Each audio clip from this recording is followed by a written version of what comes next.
우리의 소망이 되신 주님을 바라보고 주님만 찬양하는 이 귀한 시간이 될 수 있도록 주님 영광 받아 주시옵소서.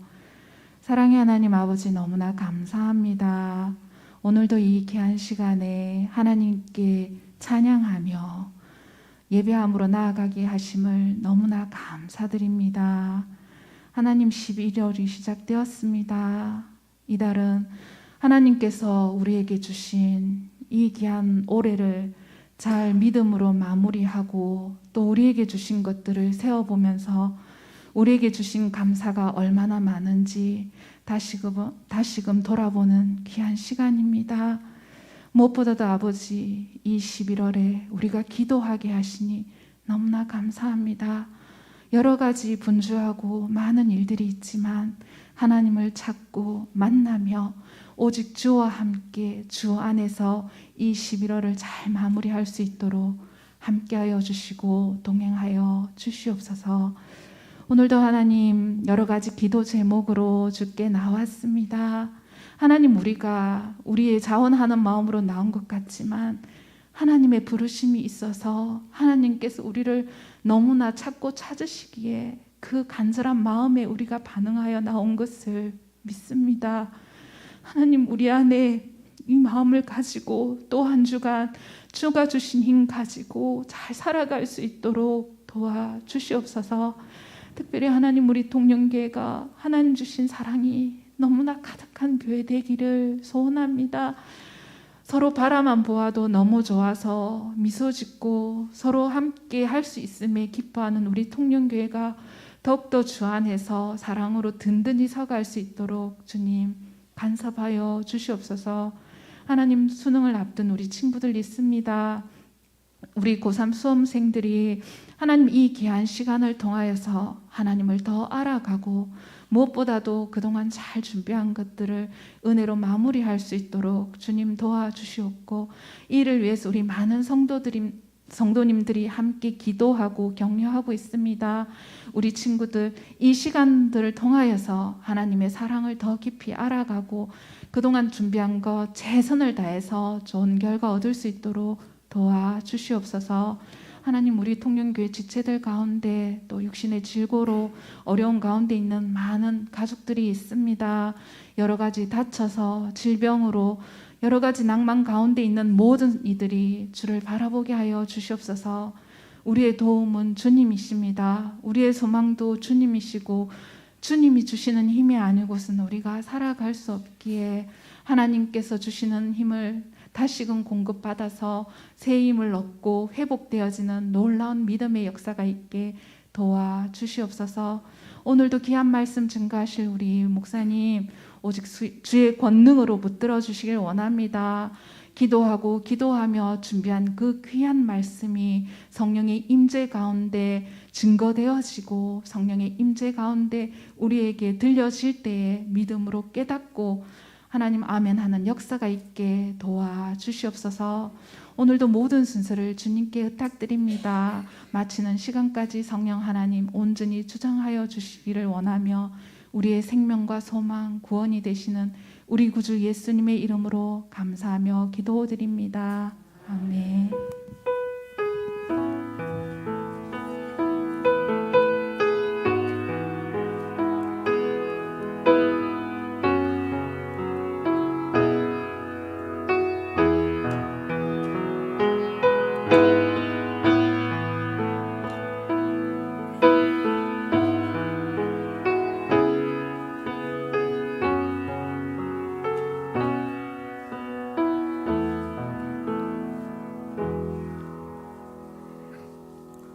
찬송가 276장 하나님께 찬양드리겠습니다.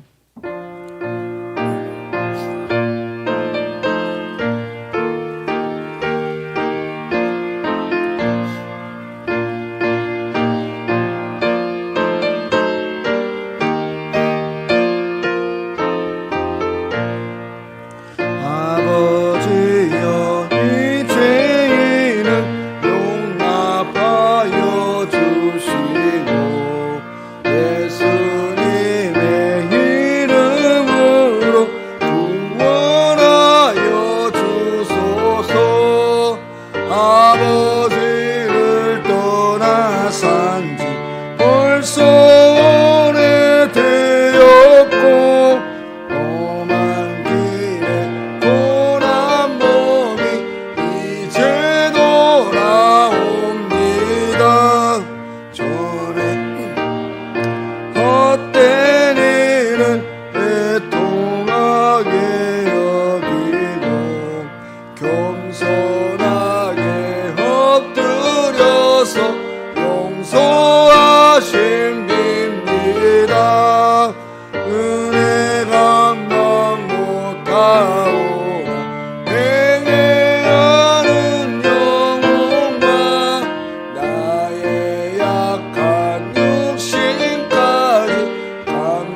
나의 죄를 사하시려 주님 죽으셨으니 그 공로에 의지하여 주만 의지합니다. 아버지여 용나와서 나를 품어주시고 주의 사랑 품 안에서 길이 살게 하소서. 아멘. 하나님 말씀은 창세기 35장 1절부터 3절까지 말씀입니다. 창세기 35장 1절부터 3절 구약 54쪽에 있습니다. 하나님이 야곱에게 이르시되 일어나 베델로 올라가서 거기 거주하며 내가 내 형 에서의 낯을 피하여 도망하던 때에 내게 나타났던 하나님께 거기서 제단을 쌓으라 하신지라. 야곱이 이에 자기 집안 사람과 자기와 함께한 모든 자에게 이르되 너희 중에 있는 이방 신상들을 버리고 자신을 정결하게 하고 너희들의 의복을 바꿔 입으라. 우리가 일어나 베델로 올라가자. 내 환난 날에 내게 응답하시며 내가 가는 길에서 나와 함께 하신 하나님께 내가 거기서 제단을 쌓으려 하노라. 아멘. 아멘. 기도드리겠습니다. 하나님 귀한 시간을 또 허락하시고 함께 말씀을 나누게 하셨습니다. 이 시간도 성령 하나님 함께하여 주십시오. 귀한 것을 깨닫게 하시고 깊은 하나님의 음성들을 듣는 귀한 자리가 되게 하옵소서. 거룩하신 예수님의 이름으로 기도드립니다. 아멘. 오늘 말씀은 야곱에 관한 말씀입니다. 일전에도 한번 야곱에 관해서 말씀을 나누어 드렸는데요. 죄송하지만 저는 기본적으로 야곱이라고 하는 한 사람의 그런 그 성품에 대해서, 기본적으로 갖고 있는 성품에 대해서 그렇게 좋은 평가를 하고 싶지 않습니다. 왜냐하면 그는 지극히 인간적으로 볼 때 말씀드리는 겁니다. 욕심쟁이고 거짓말쟁이입니다. 신앙을 제하고 객관적인 시각에서 볼 때 그는 그의 형의 장자의 축복권을 빼앗은 자입니다. 그리고 삼촌을 속여서 재산을 챙긴 자이죠. 또한 라헬을 너무나 사랑한 나머지 그의 아내였던 레아를 홀대했던 사람입니다. 더군다나 오랜 세월이 흐른 뒤에 자신의 형인 에서를 만나러 가는 중에도 자신의 생명을 더 중히 여기는 마음에 식솔들을 나눠서 먼저 보냅니다. 또한 그 문제가 해결된 후에도 욕심을 버리지 못했어 세상으로 가까이 가다가 자신의 딸이 수치스러운 일을 당하게 되는 그런 일을 만나게 되고, 그 후에 또 우리가 잘 아는 바처럼 그 사랑하는 아들, 가장 사랑했던 아들 요셉을 잃어버리는, 그 다른 아들을 편애한 그 원인이 되어서 그 아들을 잃어버렸던 그런 일을 경험하는 그런 사람입니다. 이러한 일들을 살펴볼 때 그다지 좋아하고 존경할 만한 것들을 발견하기가 어렵습니다. 하지만 지난번에 말씀드렸던 것처럼 야곱은 축복의 사람으로 우리에게 알려져 있습니다. 복을 이어 계승시킨, 그래서 하나님의 귀한 복이 결국에 우리에게까지, 아니 온 세상에 흘러가게 하기 위한 12지파, 12제자의 근간이 되는 결정적인 역할을 했던 사람이죠. 그러면 왜 하나님은 이러한 야곱을 택하시고 사용하셔서 인류 역사에 놀라운 일들을 이루어 가셨을까요? 이러한 야곱이지만 어떻게 그는 하나님의 귀한 복을 흘려보내는 사람이 되었을까 하는 것입니다. 오늘 이 시간 몇 가지로 한번 살펴보기를 원하는데요.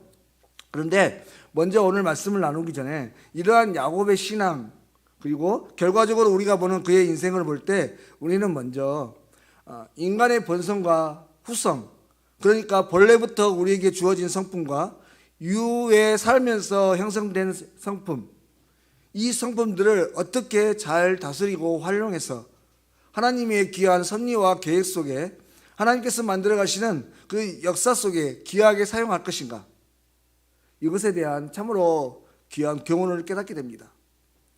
여러분, 우리는 성선설, 성악설 이렇게 말하면서 사람이 태어날 때부터 악하게 태어났다. 아니다. 사람은 선하게 태어났지만 살면서 악하게 변하게 된 것이다. 의견이 분분합니다. 하지만 결론적으로 말하면 인간은 모두가 태어날 때부터 죄인으로 태어납니다. 다시 말해서 죄 지을 죄성을 가지고 태어나지요. 이것은 우리 아담 할아버지로부터 시작된 그의 실수로 인해서 모든 죄성이 후손들에게 흘러 들어왔기 때문에 그래요. 그리고 더 근원적인 원인을 찾는다면 사단이 우리에게 죄성을 심어주었기 때문에 그렇죠. 하지만 우리 안에 죄성이라는 것이 존재하는 것은 분명하지만 우리 인간은 선하게 태어납니다. 왜냐하면 모든 인류는 하나님의 형상을 닮은 존재이기 때문에 그렇죠. 하나님의 형상을 따라 지음받은 존재이기 때문에 하나님의 특별하신 뜻과 계획을 따라 이 세상에 태어나는 것이기 때문에 모두가 선합니다. 하지만 살면서 그 안에 이미 존재해 있는 욕심을 제거하지 못해서 하나님보다 죄에 더 가까이 나아가게 되는 것이고, 이와 관련해서 어떤 사람은 악한 사람, 어떤 사람은 선한 사람으로 살아갈 때가 많이 있는 것이죠. 바로 이러한 점 때문에 우리는 대체로 대인관계를 하며 살아갈 때 이러한 사람들, 그러니까 선한 사람으로 악한 사람으로, 어떤 사람은 선한 사람이고 어떤 사람은 악한 사람이라고 평가하고 판단할 때가 많다고 하는 것입니다. 그러나 여러분, 다시 한번 말씀드리지만 태어날 때부터 선한 사람, 악한 사람은 아무도 없습니다. 어떤 사람은 태어날 때 악하게 또 악한 성품을 가지고 태어나고, 어떤 사람은 태어날 때부터 선하게 또 선한 성품을 가지고 태어나지는 않는다고 하는 것이에요. 오히려 앞서 말씀드린 대로 인간은 하나님의 형상을 따라 태어나기 때문에 모두가 선한 성품을 가지고 태어나는 것이에요. 다만 좀 더 적극적이고 좀 더 소극적이고 또 좀 더 강인하고 좀 더 부드럽고 기질이 다른 것뿐이지 누구는 악하게 또 반대로 누구는 선하게 태어나지는 않는다고 하는 것입니다. 그러므로 다시 말하면 우리가 인간의 선입견이나 판단으로 사람을 그렇게 보는 것이지, 이 세상에 살아가는 어떤 사람들, 모든 사람들은 하나님께서 나름대로의 섭리 속에 그를 사용하시기 위해서 그와 같은 성품으로 만드시어 이 세상에 오게 하셨고, 그러한 환경 속에서 또 현재와 같은 성품이 형성되게 하신 것입니다. 문제는 하나님께서 나름대로 주신 그 성품, 그 기질을 가지고 얼마나 선한 일에 또 얼마나 악한 일에 중점을 두고 살아가는가, 이것이 차이가 있다고 하는 것이죠. 또 얼마나 하나님의 손에 달려 연단되는가에 따라서 달리 쓰임받기도 하는 것이에요. 그러므로 나와 다르다고 해서 저 사람은 나쁜 성품을 가졌고 지레짐작 판단해서 안 된다고 하는 것이죠. 단지 다른 성품을 가졌다고 섣불리 판단하거나 단정지어 평가해서는 안 된다고 하는 말입니다. 바로 이러한 생각을 가지고 다시 야곱 이야기로 돌아가 보시면요, 야곱은 태어날 때부터 욕심쟁이였습니다. 쌍둥이였는데 그 형 에서의 발꿈치를 붙잡고 태어났어요.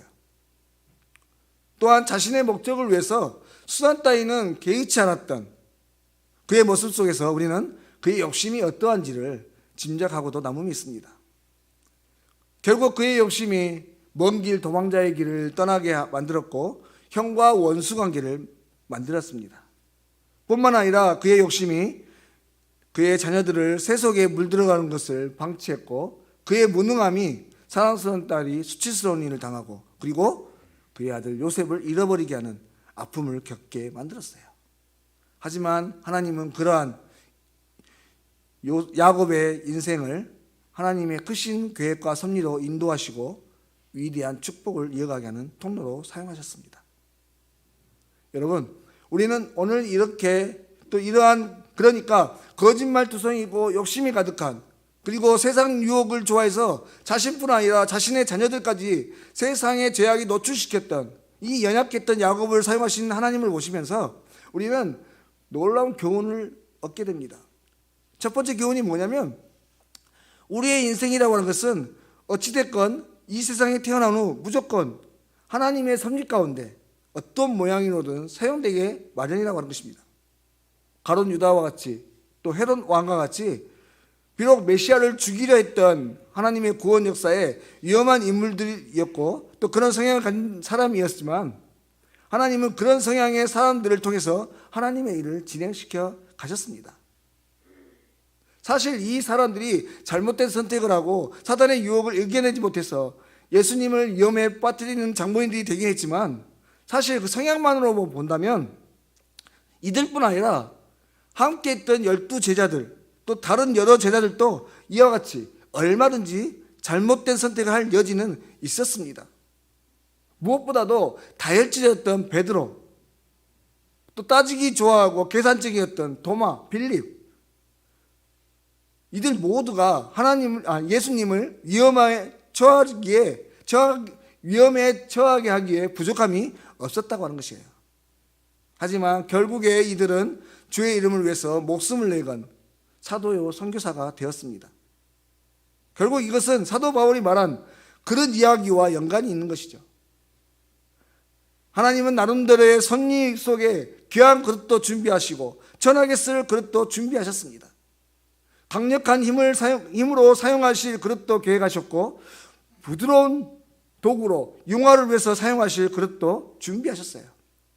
그런데 너는 왜 강력하지 못하냐? 핀잔을 주고 너는 너무 과격해라고 멀리한다면 우리의 연합을 통해서 합력해서 놀라운 역사를 이루어가실 하나님의 계획에 장애가 되게 하는 것이라고 하는 것입니다. 중요한 것은 우리의 그릇이 깨끗한가 그렇지 못한가 하는 것이 문제이지 우리의 그릇의 성향과 성질, 모양이 중요하지 않다라고 하는 말입니다. 그러므로 바라건대 먼저는 우리 교회 안에서 우리 구역 속에 서로 다른 성향에 대해서 먼저 인정하고 존중하는 성도들이 되시길 바랍니다. 맥스 루케이도의 너는 특별하단다 동화에 나오는 이야기처럼 모두가 주님의 나라를 위한 특별히 세워주신 하나님의 사람들인 것을 먼저 기억하면서 서로 존중하고 서로 격려하는 귀한 교회 구역이 되시길 바라고 다음에 우리 스스로에 대해서 생각할 때도 하나님께서 어떤 모양이로든 사용하시기 위해 이 세상에 보내신 바 된 자로서 자긍심을 가지고 오늘 또 살아가시기 바랍니다.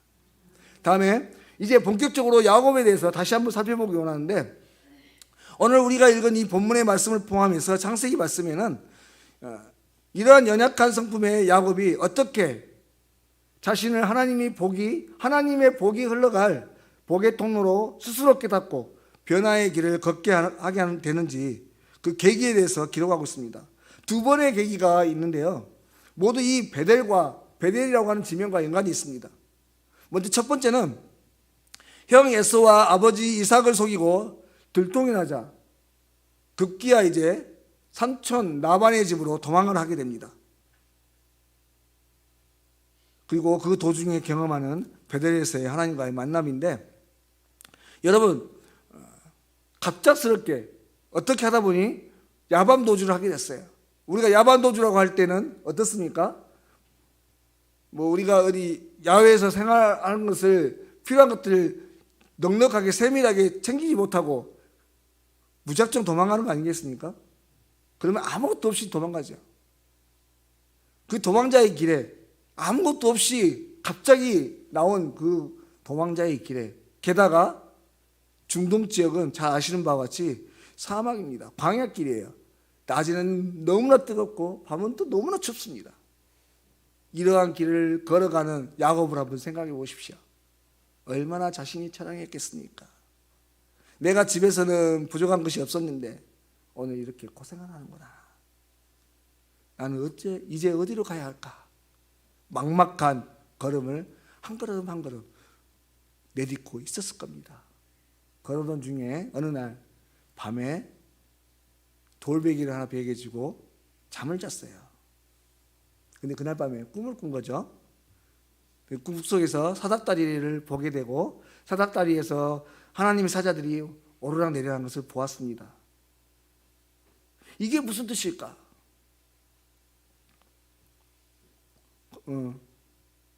궁금해하고 있는 중에 하늘에서 꿈속이죠. 하늘에서 음성이 들립니다. 하나님께서 말씀하시는 거죠. 야곱아 내 말을 들어라. 지금 누워있는 이 땅은 너에게 줄 것이다. 바로 너의 땅이 될 것이다. 그리고 지금 네가 아직 결혼도 하지 않은 미혼이지만 너를 통해서 수많은 민족이 일어나게 될 거야. 그리고 또 이렇게 말씀하시죠. 지금은 겁날 거야. 무섭겠지. 하지만 내가 너와 함께 할 것이다. 결코 내가 너를 떠나지 않을 것이고 너를 지킬 것이며 다시 너를 이곳으로 돌아오게 할 것이다. 여러분, 사람이요, 힘들 때 너 정말 힘들지, 그 위로의 말 한마디 들을 때 감정이 어떻습니까? 그보다 더 기쁠 수가 없습니다. 더군다나 자신의 욕심으로 하나님의 섭리를 거역했다고 생각해서 지금 자신은 하나님의 벌을 받고 있다고 생각하고 있는, 자존감이 땅에 떨어지도록 떨어진 이 야곱에게 하나님의 이 음성은요, 너무나 감격스러웠습니다. 어쩌면 복음으로 들렸을 수도 있어요. 여러분, 하나님은 이와 같이 우리가 힘들고 어려운 그 순간에 찾아오시는 하나님이십니다. 모래 위에 발자국 그 이야기처럼 우리가 기쁘고 즐거울 때, 건강할 때는 늘 옆에서 같이 걸어주시고, 우리가 힘들고 어려울 때는 우리를 업고 가시는 분이 우리 주님이세요. 바라건대 오늘도 그 주님을 기억하시고 주님과 함께 믿음으로 걸어가시는 저와 여러분 되시길 바랍니다. 야곱은 잠에서 깨서 너무나 기뻤어요. 너무나 힘이 됐죠. 그러한 힘으로 이제 남은 그 수없이 긴 여정을 걸어가서 마침내 삼촌에 다다르게 되었습니다. 여러분, 여전히 야곱의 성품은 변한 게 하나도 없습니다. 여러분, 우리 흔히 그렇게 말하죠. 사람이 쉽게 변하나. 여러분, 사람의 본성은 변하지 않습니다. 제가 오래 살지는 않았지만 한 50년 살면서 깨달은 건데요, 성품이 변하지 않아요. 저도 저의 주변에 있는 사람들에게 들어보면 많이 변했어요. 저희 초등학교 때 제 친구들, 고등학교 때 친구들, 군대 있을 때 친구들, 또 성기단체 훈련 받을 때 친구들하고 이렇게 얘기를 나눠보면 다 다를 겁니다. 그런데요, 지금 와서 보니까요, 그때 성격이 그대로 있어요. 단지 우리가 신앙생활을 하고 성령을 통해서 성령의 은혜로 덮어지고 성령이 우리의 본성을 덮어서 성화시켜 준 것뿐이지 본성은 그대로 남아 있습니다. 야곱도 마찬가지예요. 야곱은 변한 게 하나도 없습니다. 그날 저녁에 주님을 봤다고 해도, 주님의 음성을 들었지만 변한 건 아무것도 없어요. 그러나 그 한밤에 주님과의 만남을 통해서 야곱은 다시금 힘을 얻었습니다. 지극히 세상적 욕심으로 가득했던 그는 이 체험으로 그 욕심의 방향이 조금 바뀌게 되었어요. 적어도 제 아무리 힘들고 어려워도 하나님이 언제나 함께 하신다는 그 사실을 깨닫는 귀중한 경험을 했기 때문에 그는 이제부터 조금씩 주님을 의지하기 시작하는 것이에요. 그리고 이 신앙의 힘은 후에 야복 강가에서 다시금 하나님 앞에 무릎 꿇을 수 있는 그런 힘이 되었던 것이죠. 다음에 또 한 번의 이 야곱이 그 인생의 전환점이 됐던 하나님과의 만남의 시기가 있습니다. 바로 오늘 본문의 이야기와 연관이 있는 자신의 딸 디나 사건에 연관이 되어 있는 이야기입니다. 야곱은 그토록 수건이었던 형 에서와의 그 문제를 다 이제 해결했어요. 하나님의 은혜로 다 해결이 됐죠. 그러면 이제 아버지가 있는 아버지의 집으로 돌아가는 게 맞습니다. 처음에는 그럴 계획이었어요. 그런데 중간에 샜습니다. 우리가 학생들에게 그런 말을 하죠. 샜다고. 이 길로 가야 되는데 옆길로 샜어요. 잠시 세겜에 머무르다가 가기로 작정을 한 겁니다. 그런데 오늘 앞에 이 이야기에 기록되어 있는 34장의 말씀을 보시면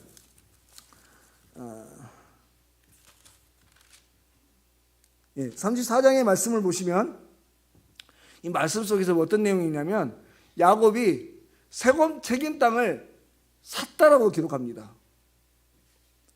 여러분, 잠시 머물려면 어떻게 하죠? 빌리면 됩니다. 그런데 빌리지 않고요, 샀어요. 샀다고 하는 것은 오랫동안 머무겠다고 하는 의미가 된 것입니다.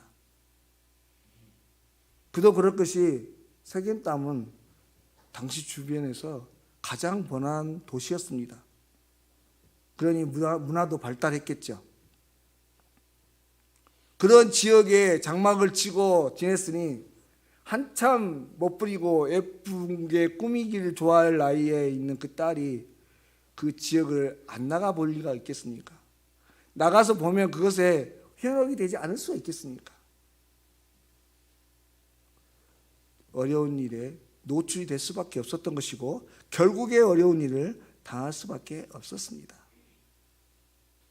또한 그러한 야곱의 연약함은 신앙적인 면뿐만 아니라 자녀를 양육하는 아비의 어떤 양육권, 영권에 있어서도 무기력함을 보였습니다.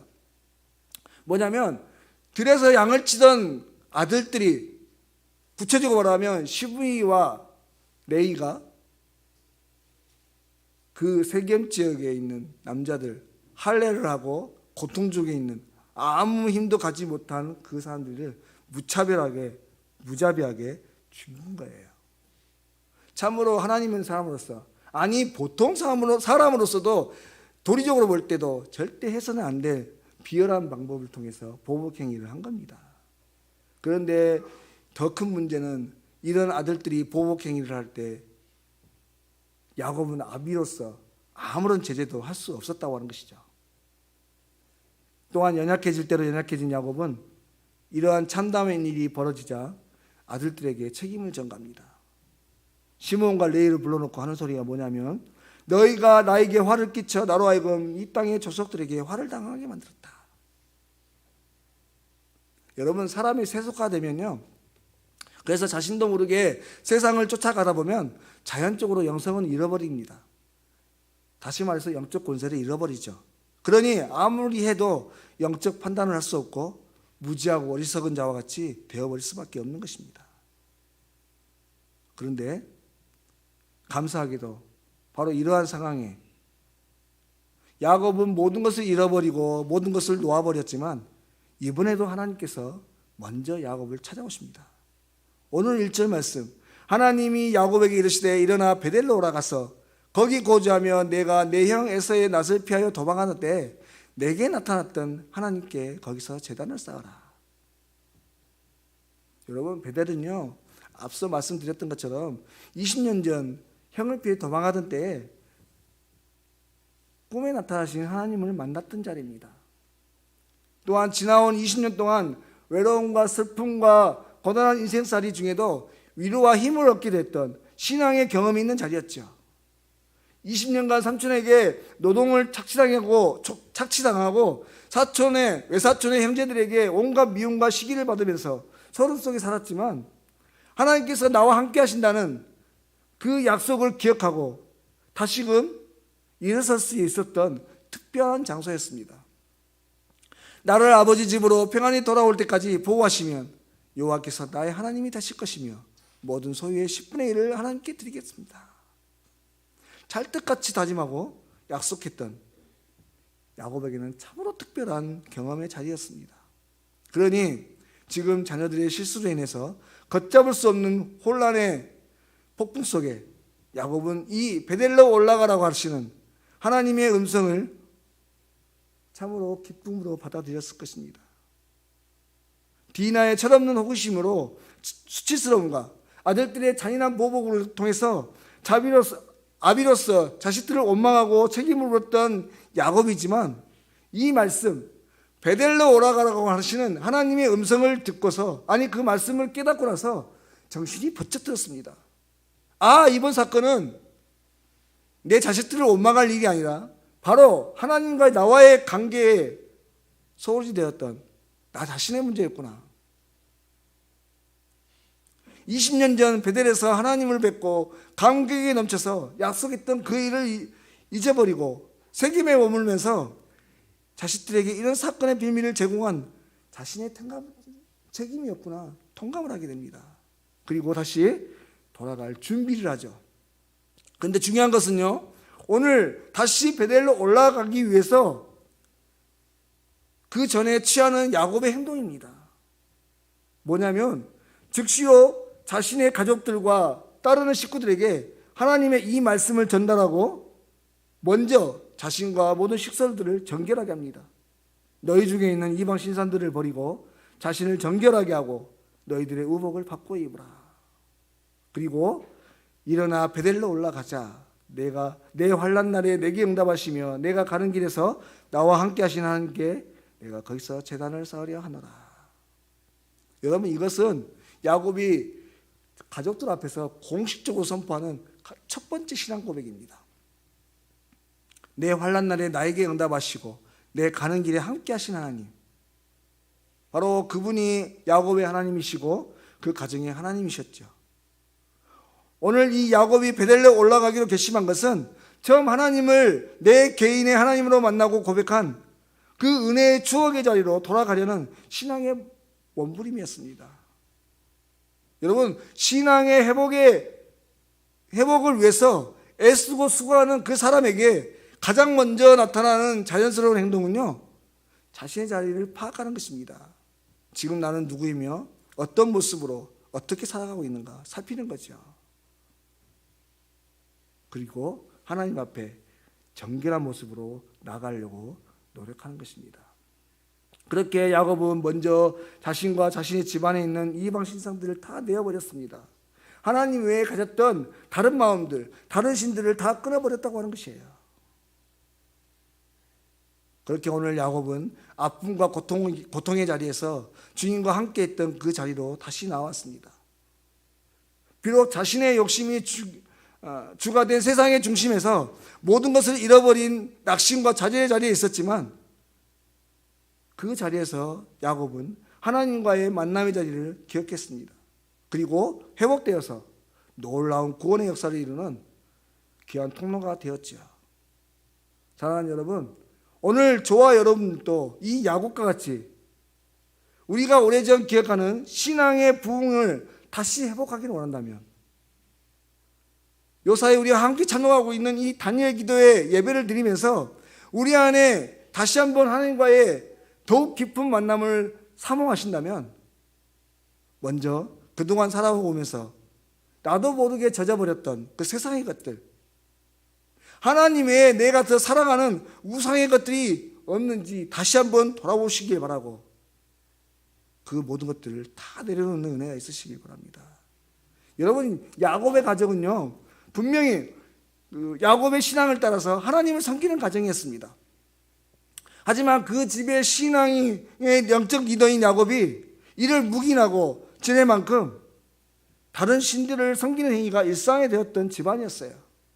오늘 우리 하나님을 섬기는 저와 여러분의 성도들의 가정 속에도 대수롭지 않게 여기고 지나가는 우상 숭배들이 얼마든지 있는 줄 믿습니다.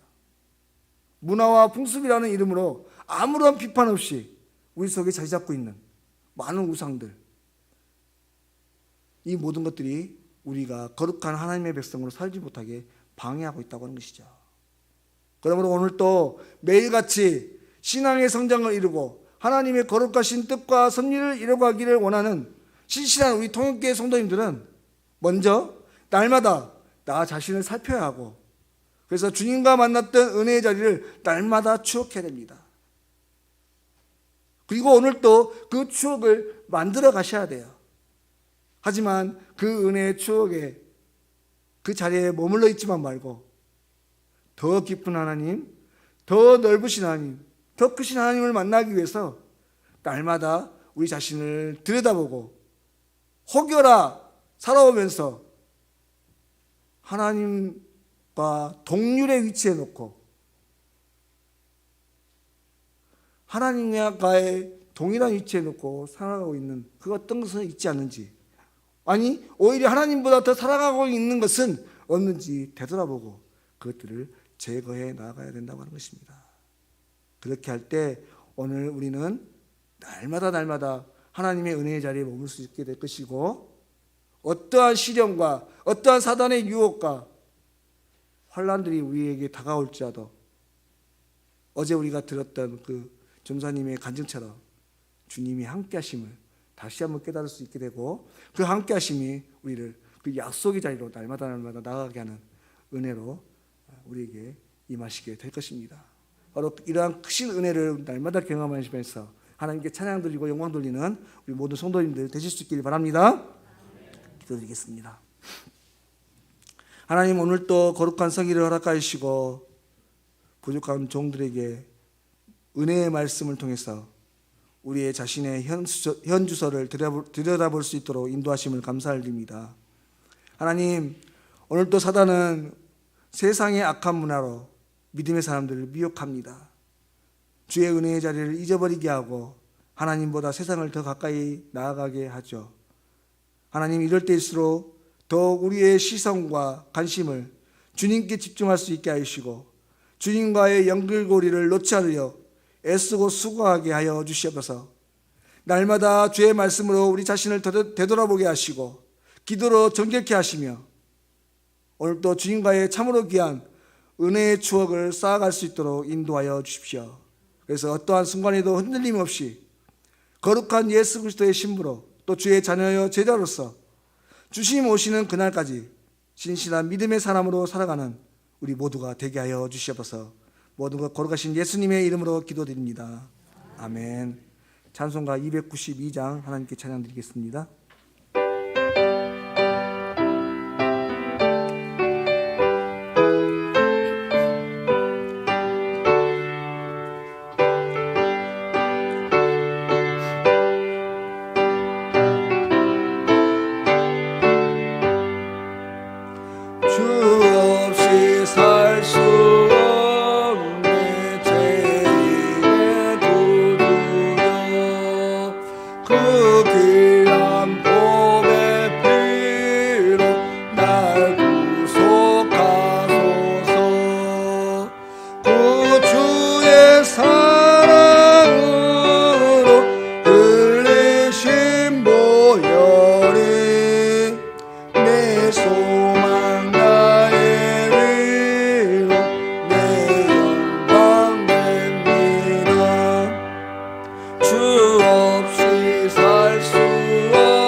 소식 전해드리겠습니다.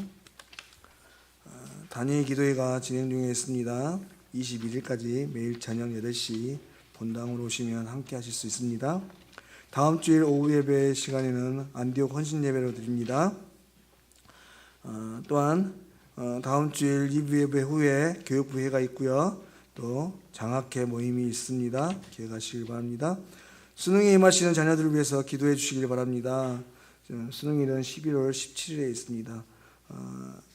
구역 예배가 다시 시작됩니다. 구역장들과 함께 의논하셔서 구역 예배 드릴 수 있는 시간들, 장소들 결정하시고 또 함께하지 못하는 여러 구역원들 믿음으로 다시 회복될 수 있도록 돕는 귀한 공동체가 되실 수 있기를 바랍니다. 정미연 집사님 커피 판매금으로 장학금 하셨고요. 2023년 사역 신청서가 피경대에 준비되어 있습니다. 주님이 사랑하시는 통역계를 위해서 자원하여서 신청해 주시길 바랍니다. 또한 열람 제작을 위해서 다음 주까지 연락처와 주소 바뀌신 분들 또 사진 교체하실 분들 제출해 주시면 감사하겠습니다. 11월 안내위원 또 함께 나누실 기도 제목들 기록되어 있습니다. 살펴보시고 함께 기도하시고 수고하시는 우리 성도님들 되시길 바랍니다. 자, 이제 축도하고 예배 마치겠습니다. 우리 주 예수 그리스도의 은혜와 아버지 하나님의 사랑과 성령의 교통하심이 이제 날마다 주님과의 귀한 추억의 자리를 만들어가고 그 추억의 자리를 통해서 언제든지 주님이 함께 하신다는 믿음으로 어떠한 시련과 환난이 있을지라도 넘어지지 않기로 하지만은 믿음으로 일어설 것을 결단하는 사랑하는 통역계 성도들 머리 위에와 저들의 삶 가운데 또 모든 삶의 자리와 가족들을 위해 이제로부터 영원토록 함께 하시옵기를 간절히 축원하옵나이다. 아멘.